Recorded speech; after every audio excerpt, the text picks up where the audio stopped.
Well, I always want to know exactly what the problem is in a situation like that, and it appears that there's a conflict between God's goodness and God's power. If he was good, he'd want to get rid of all evil in the world, and if he is powerful, he'd be able to, but evil exists, and therefore he's either not good or he's not powerful.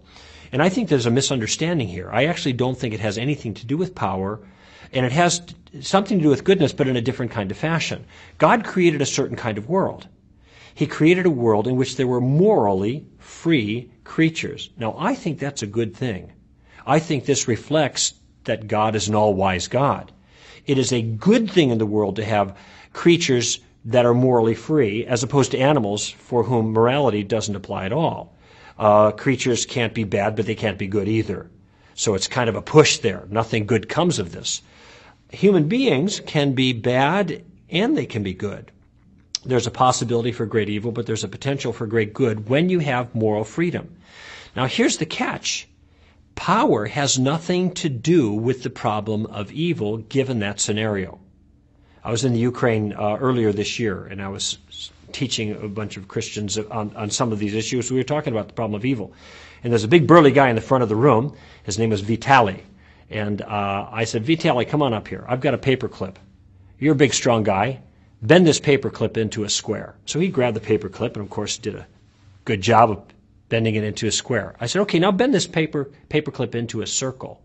That was a little more difficult, but he worked with it for a little while. We got kind of the resemblance of a circle. I said, fine, you did it. Okay, now I want you to bend it into a square circle.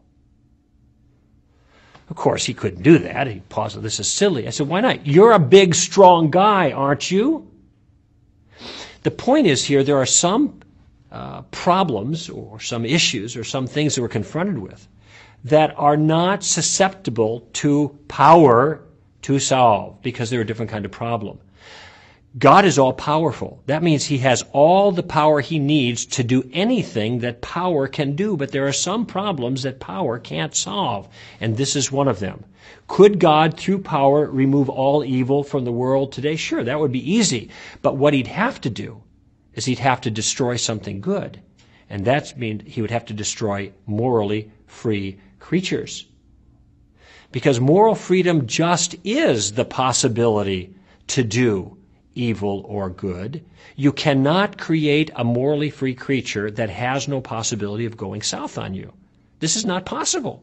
It's like a square circle. Power has nothing to do with it. It's rather the kind of universe God chose to create. Now, could he have chosen to create a different universe? Sure, he could have.